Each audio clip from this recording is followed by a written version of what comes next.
Hello दोस्तों, आप सभी को जय मसीह की स्वागत किया जाता है एक और नए दमदार वीडियो में। आज हम जानेंगे उपवास के विषय में। हमें उपवास कैसे करना चाहिए, उपवास का सही तरीका क्या है। आज बहुत से लोग उपवास तो करते हैं और प्रार्थनाएं करते हैं, मगर उन्हें उपवास का सही मतलब नहीं पता होता है। तो आज हम इसी विषय पर चर्चा करेंगे। बहुत अच्छा वीडियो है, आपको अच्छे से और गहराई से बताया जाएगा। वीडियो फुल देख लेना, पूरा वॉच कर लेना।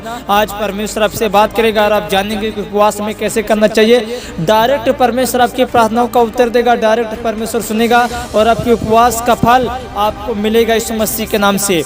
उपवास का सही अर्थ क्या है मेरे प्रियजनों?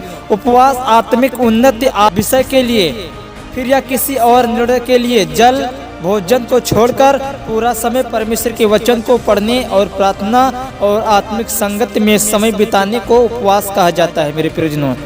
उपवास हमें क्यों जरूरी है? क्योंकि उपवास में हम पूरा टाइम परमेश्वर को देते हैं, पाप से गलतियों से दूर रहते हैं, प्रार्थना करते हैं, उपवास रहते हैं। परमेश्वर से जब प्रार्थना करते हैं, उपवास रहते हैं मेरे प्रियजनों, पूरा समय परमेश्वर के वचन को पढ़ने और प्रार्थना और आत्मिक संगत में समय बिताने को उपवास कहा जाता है मेरे प्रियजनों। मगर उपवास अपने आप को परमेश्वर के सम्मुख नर्म और दीन करने के लिए भी किया जाता है। उपवास परमेश्वर की ओर से एक आज्ञा है। परमेश्वर यहोवा अपने लोगों को, परमेश्वर के लोग उपवास के साथ अपना मन फिराकर यहोवा परमेश्वर के पास आएं। परमेश्वर चाहते हैं कि हम सभी उपवास के साथ उसके सम्मुख जाएं मेरे प्रिय। बाइबल कहती है प्रभु परमेश्वर जिस उपवास से प्रसन्न होते हैं वह उपवास ये है कि लोग परमेश्वर के हृदय के अनुसार उपवास करें और परमेश्वर पर ही संपूर्ण रूप से निर्भर हो जाएं। और जब लोग इस प्रकार से उपवास करते हैं तो परमेश्वर उनके देश को जहां वो रहते हैं और उनके पूरे परिवार को आशीष देते हैं और फिर परमेश्वर उनके कामों को फल करते थे। दोस्तों, प्रेरितों के काम 14-23 में लिखा हुआ है। इस विषय में हम प्रेरित के काम की किताब में एक घटना के विषय में पढ़ सकते हैं, जहां पर उपवास प्रार्थना के दौरान पवित्र आत्मा ने उनको लोगों का मार्गदर्शन किया। दोस्तों, पुराने नियम में भी अनेक ऐसे उदाहरण को देख सकते हैं जहां पर लोगों ने उपवास के साथ प्रार्थना किया और फिर परमेश्वर ने उन सभी की प्रार्थनाओं को सुना और उन सभी के जीवन में अद्भुत चमत्कार भी हुए। उदाहरण के लिए हम दानियल को देख सकते हैं जो कि उपवास के साथ प्रार्थना किया करता था। दानियल 9:3 में लिखा हुआ है। इस कारण से परमेश्वर ने उनकी प्रार्थना का उत्तर भी दिया और उसके कारण पूरे संसार के लोगों के सच्चे परमेश्वर को भी पहचाना। दानियल को परमेश्वर ने शेरों की मांद से बचाया और उसके दोस्तों को धधकते हुई आग की भट्टी से जीवित निकाला परमेश्वर ने। इससे मिस्र की नाम की महिमा हुई। मुख्य रूप से लोग 5 प्रकार के उपवास करते हैं। बाइबल में भी लोगों ने इसी 5 प्रकारों से उपवास करते थे। यह है कि 5 प्रकार के उपवास जिन्हें उस समय के लोग करते थे। वे उपवास क्या हैं? उपवास के कुछ प्रकार ये भी हैं। पहला उपवास इस प्रकार से है।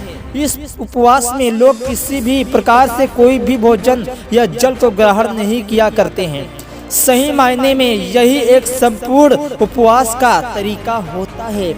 इसमें किसी भी प्रकार का कोई फल या जूस भी लोग नहीं पीते हैं। इस तरह के संपूर्ण उपवास प्रभु यीशु मसीह को भी किया। यीशु मसीह ने भी किया था। यीशु मसीह ने भी जब उपवास किया तो भैया यीशु मसीह की भी शैतान परीक्षा लेने के लिए आया। जब यीशु मसीह का लास्ट उपवास था, जिस दिन लास्ट उपवास था, यीशु मसीह की परीक्षा शैतान लेने के लिए आया। यीशु मसीह से शैतान कहने लगा तू परमेश्वर का पुत्र है। यीशु मसीह को भूख लगी थी, तभी तो शैतान ने कहा परमेश्वर से तू परमेश्वर का पुत्र है तो कह दे पत्थर रोटियां बन जाएं। परंतु यीशु मसीह ने शैतान को हराया। वहाँ पर यीशु मसीह की सेवा टहल करने स्वर्गदूत नहीं आए, कोई नहीं आया। वहाँ पर शैतान यीशु मसीह को परखने के लिए आया। वही आज उपवास में लोग रहते, शैतान भी परखने के लिए आता है। उनका मन कहीं भूख में, प्यास में, कहीं खाने पीने की चीजों में लगता है। शैतान उपवास खराब करना चाहता है दोस्तों। और आज हम वही इस वीडियो में देख रहे हैं, सीख रहे हैं। ध्यान से पूरा वीडियो देख लेना, परमेश्वर आपको आशीष देगा। दूसरा उपवास करने वाले व्यक्ति भोजन को त्याग देता है, परंतु थोड़ा बहुत जल या फलों का जूस अथवा कभी कभी चाय का सेवन भी कर सकते हैं। इस प्रकार के उपवास को हम सामान्य उपवास कह सकते हैं। क्योंकि इसमें संपूर्ण रीति से निर्लज्ज का निराहार वापस नहीं होता। ऐसे उपवास को वे लोग कर सकते हैं जो कि शारीरिक रूप से संपूर्ण उपवास करने में सक्षम नहीं हैं। वे लोग इस प्रकार से उपवास भी कर सकते हैं मेरे प्रियजनों। और तीसरा उपवास है, इस प्रकार के उपवास को एक आत्मिक उपवास की श्रेणी में रखा जाता है, रख सकते हैं, क्योंकि इस प्रकार के उपवास में न केवल भोजन का त्याग करना होता है, इसके साथ ही साथ जीवन की तमाम बुराइयों से अलग रहकर और तमाम आधुनिक का उपकरण से भी खुद को अलग रखकर फोन, कंप्यूटर, इन चीजों से हमें अलग रहना, दूर रखना, पूरा समय परमेश्वर के साथ बिताते हुए प्रार्थना और वचन पर मन लगाना है। उस दिन आप भूखे या जरूरतमंदों की दान कर सकते हैं, सहायता कर सकते हैं, मदद कर सकते हैं। उपवास के दिन जब उपवास रहते तो हमें एक दूसरे की मदद करना है। प्रभु भोज में मेरे प्रिय प्रभु ने भी कहा था, तुम पाप करते हो जैसा कि पुस्तक में लिखा हुआ 18 और 7 में तुम्हारे हाथ खून से भरे हैं, तुम्हारे हाथ पाप करके भरे हैं मेरे प्रिय। इसलिए परमेश्वर कभी कभी नहीं सुनता है, क्योंकि हमारे कुछ ऐसे काम हैं मेरे प्रिय। हम अपने रिश्तेदारों से बात करते हैं फोन में कि हमारा जो रिश्ता है और मजबूत होने पर और करीबी रिश्ता होने पर, उसी तरह से उपवास हमें परमेश्वर के करीब लाता है। उपवास के दिन हम प्रार्थना करते हैं, वचन पढ़ते हैं, पवित्र जीवन जीते हैं और परमेश्वर के वचनों का हम मार्गदर्शन करते हैं, वचन पढ़ते हैं मेरे प्रियजनों, क्योंकि परमेश्वर पवित्र है मेरे प्रियजनों। हम सभी को अकेले में भी उपवास करना चाहिए, जो कि हमारा व्यक्तिगत उपवास प्रार्थना हो।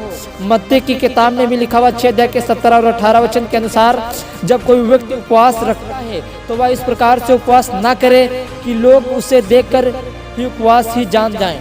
आज लोग क्या करते हैं, उपवास रहते हैं, अपना मुंह बनाते रहते हैं ताकि लोग क्या उन्हें जाने ये उपवासी है। तो हमें ऐसा नहीं करना, बाइबल कहती है। बाइबल में लिखा हुआ है, जब तुम उपवास करो तो तुम्हारे मुंह पर उदासीना छाई रहे, परंतु वह अपने सिर पर तेल लगाए, मुंह धोए और फिर उपवास में बैठे, ताकि लोगों को यह ना लगे कि यह व्यक्ति यीशु मसीह का उपवास है, फास्टिंग है, व्रत है। हमें गुप्त रखना है। परमेश्वर कहता है तुम्हारा गुप्त में परमेश्वर है, तुम गुप्त में रखो, तुम्हारा परमेश्वर गुप्त में देखता, तुम्हें प्रतिफल देगा। तुम्हें पैसा चाहिए, तुम्हें धन चाहिए, तुम्हें दौलत चाहिए, कुछ भी चाहिए, परमेश्वर तुम्हें देगा। उपवास तुम्हारा अच्छा होना चाहिए। तुम उपवास के दिन व्यर्थ जो चीजों पर मन मत लगाओ। कुछ लोग क्या करते, उपवास के दिन लड़ाई करते हैं, झगड़ा करते हैं। क्या तुम इसी को उपवास कहते हो? परमेश्वर कहता है तुम तो आपस में लड़ते झगड़ते हो और दुष्टता से घुसते मारते हो। ऐसा जो उपवास करते हो, ये प्रार्थना परमेश्वर नहीं सुनता है। आगे हम देखते हैं मेरे परमेश्वर का वचन क्या कहता है। उपवास के साथ प्रार्थना करना। उपवास करना कोई भूख हड़ताल करना नहीं होता है कि आप दिन भर कुछ खाते पीते नहीं हैं, फिर शाम होते ही भर पेट खाना खा लेते हैं। ना ही जिस दिन आपने उपवास रखा उस दिन सुबह थोड़ी देर प्रार्थना कर लेते हैं और फिर शाम को प्रार्थना करके उपवास खोल देते हैं, या किसी भी प्रकार से उपवास प्रार्थना नहीं है मेरे प्रिय। जैसा आप करते हैं आप लोग, तो गलतफहमी निकाल दीजिए, जैसा आपको मैंने बताया। बल्कि जब एक व्यक्ति उपवास के साथ बैठे तो उसके लिए जरूरी है कि वह प्रार्थना करे और वचन पढ़े, बाइबल अध्ययन करे। यदि उपवास के दिन प्रार्थना नहीं करते हैं तो फिर उपवास नहीं कहलाएगा, ये व्यर्थ है मेरे प्रिय। उपवास के दिन प्रार्थना करना है। एकांत में रूम में जाओ, दरवाजा बंद कर लो, प्रार्थना करो, वचन पढ़ो, परमेश्वर के साथ संबंध बनाओ, परमेश्वर के साथ प्रार्थना में संबंध बनाओ। दोस्तों, प्रार्थना करो परमेश्वर के साथ और परमेश्वर आपसे की प्रार्थनाओं को सुनेगा।